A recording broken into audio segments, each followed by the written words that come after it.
Hello friends, good morning. ಟಿಫನ್ಗೆ ನಾನಿವತ್ತು ದೋಸೆ ಮಾಡ್ತಾಯಿದ್ದೀನಿ. ನಾನು ದೋಸೆಗೆ ನೈಟೇ ನೆನೆಸಿಟ್ಕೊಂಡಿದ್ದೆ. ಅಕ್ಕಿ, ಉದ್ದಿನಬೇಳೆ, ಕಡಲೆಬೇಳೆ, ಸ್ವಲ್ಪ ಮೆಂತ್ಯನ ಹಾಕಿ ನೈಟ್ ನೆನೆಸಿಟ್ಟಿದ್ದೆ. ಮಾರ್ನಿಂಗು ಗ್ರೈಂಡ್ ಮಾಡಿಕೊಂಡೆ. ಸ್ವಲ್ಪ ಸಾಲ್ಟ್ನ ಆ್ಯಡ್ ಮಾಡಿ ಚೆನ್ನಾಗಿ ಮಿಕ್ಸ್ ಮಾಡಿ ಇಟ್ಟೆ. ಪಲ್ಯನ ಮಾಡ್ಕೊಳ್ಳೋಣ ಅಂದ್ಬಿಟ್ಟು ಬೀಟ್ರೋಟ್ ಪಲ್ಯ ಮಾಡಿಕೊಂಡೆ. ಹಾಗೆ ದೋಸೆನೂ ಹಾಕ್ಕೊಂಡೆ. ನೋಡಿ ಫ್ರೆಂಡ್ಸ್, ದೋಸೆ ಈ ರೀತಿ ಬಂದಿತ್ತು. ನೈಟ್ ನೆನೆಸಿ ಮಾರ್ನಿಂಗ್ ಹಾಕಿರೋ ದೋಸೆ ಇದು. ಅದಕ್ಕೆ ಕಾಂಬಿನೇಷನ್ ನಾನು ಬೀಟ್ರೋಟ್ ಪಲ್ಯ ಮಾಡ್ಕೊಂಡಿದ್ದೆ. TV ಯೂನಿಟ್ ಹತ್ರ ಕೆಳಗಡೆ ಉಡ್ಡು ಸ್ವಲ್ಪ ವೈಟಾಗಿತ್ತು. ಅಣ್ಣ ಅದನ್ನು ಕ್ಲೀನ್ ಮಾಡಿಕೊಡ್ತಾಯಿದ್ರು. ಮನೆಗೆ ಇವತ್ತೊಂದು ಕ್ಯಾಲೆಂಡ್ರ್ ಬಂದಿತ್ತು. ಅದು ವೆಂಕಟರಮಣ ಸ್ವಾಮಿ ಅವ್ರದ್ದು. ತುಂಬ ಚೆನ್ನಾಗಿದೆ ಫ್ರೆಂಡ್ಸ್. ಈ ರೀತಿ ಇದೆ.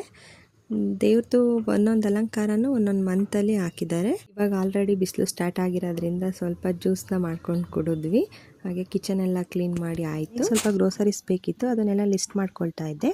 ಸೊಪ್ಪು ತರೋಣ ಅಂದ್ಬಿಟ್ಟು ಮಾರ್ಕೆಟ್ಗೆ ಹೋಗಿದ್ವಿ. ಅಲ್ಲಿ ದೊಡ್ಡಣ್ಣವ್ರು ಸಿಕ್ಕಿದ್ರು. ಅವರು ಸೊಪ್ಪು ತೊಗೊಳ್ತಾ ಇದ್ರು. ಅವ್ರನ್ನೂ ಮಾತಾಡ್ಸಿದ್ವಿ. ವಿಡಿಯೋ ಇಷ್ಟ ಆದರೆ ಪ್ಲೀಸ್ ಒಂದು like, share, comment and subscribe ಮಾಡಿ ಫ್ರೆಂಡ್.